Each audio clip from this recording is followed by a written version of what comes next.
Guys welcome back to our YouTube channel. तो आज की वीडियो में हम लोग देखेंगे सॉर्स प्रोजेक्शन और न्यूमैन्स प्रोजेक्शन। न्यूमैन्स प्रोजेक्शन और सॉर्स प्रोजेक्शन। सॉर्स प्रोजेक्शन क्या है? 2D अरेंजमेंट होती है किसी भी 3 डायमेंशनल यानी कि जो मॉलिक्यूल होगा उसकी 2 डायमेंशनल अरेंजमेंट या रिप्रेजेंटेशन जो होगी वो जो है वो सॉर्स प्रोजेक्शन कहलाती है। अब उसमें एक्लिप्स होता है, एक होता है स्टैगर्ड। एक्लिप्स वो होगा जो जैसे ये मॉलिक्यूल है इसका बिल्कुल कॉपी, मतलब कॉपी तो नहीं कहेंगे, बिल्कुल सिमिलर ही मॉलिक्यूल, मतलब सिमिलर एंगल के ऊपर जो है वो फॉल कर रहा है। जैसे ये इसका हाइड्रोजन का यहाँ पर है, ये ऐसे है, इसका ये ऐसे, मतलब ये इसका एक्लिप्स है।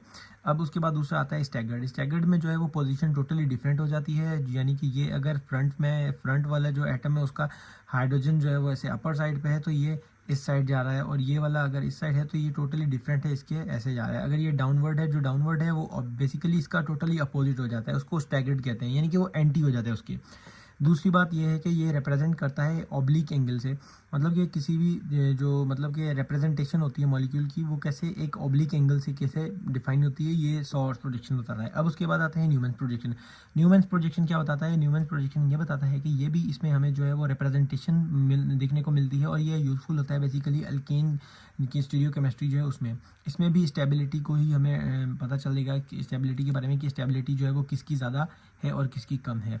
ये बेसिकली यूज़ होता है हमें मॉलिक्यूल की स्ट्रक्चर को जानने के लिए, और उसके बाद इसमें इससे हम विजुलाइज करते हैं कन्फर्मेशनल जो केमिकल बॉन्ड होता है उसके बारे में, और फ्रंट और उसके बैक से, ठीक है। और एक लाइन उससे ड्रॉ करते हैं, लाइन से जो है हमें पता चलता है कि ये फ्रंट एटम है, और जो सर्कल होता है उससे हमें पता चलता है कि ये बैक का एटम है, बैक। अब जो फ्रंट एटम है उसको हम प्रॉक्सिमल कहेंगे, और जो बैक का कार्बन एटम यानी कि उसको हम डिस्टिल कहते हैं। चलिए इसका एक्लिप्स देखते हैं। इसका एक्लिप्स जो है वो बिल्कुल इसके साथ होगा। अब थोड़ा सा इसको डिफाइन करने के लिए, शो कराने के लिए थोड़ा सा इसमें जो है वो होता है, लेकिन ये बिल्कुल इसका एक्लिप्स जो होगा मतलब कि ये फ्रंट है और ये इसका जो है ये बैक है। अब जो बैक वाला जो मॉलिक्यूल है उसके ऊपर जैसे ये आ रहे हैं स्ट्रक्चर इसके, तो ये फॉल कर रहा है, ये इसका एक्लिप्स होगा, यानी कि ये जो है ये थोड़ा बहुत अनस्टेबल होगा, क्योंकि ये देखें ये जो हाइड्रोजन है और ये जो 2 हाइड्रोजन है इनके दरमियान जो डिफरेंस है वो बहुत कम है, यानी कि डिस्टेंस बहुत कम है। इसकी वजह से ये इंटरेक्शन शो करेगा। अब जो इंटरेक्शन होगा वो अनस्टेबिलिटी कॉज करेगा, उसमें अनस्टेबिलिटी अक्कर होगी। अब उसके बाद आ जाते हैं हम स्टैगर्ड के अंदर। स्टैगर्ड में क्या होता है? स्टैगर्ड में टोटली डिफरेंट, यानी कि एंटी पोजिशंस पर हो जाते हैं आपके हाइड्रोजन एटम। इसमें देखें अगर ये फ्रंट वाले के ऐसे स्ट्रक्चर है तो जो स्टैगर्ड है ये इसका बिल्कुल अपोजिट हो गया है, यानी कि एंटी पे चला गया है।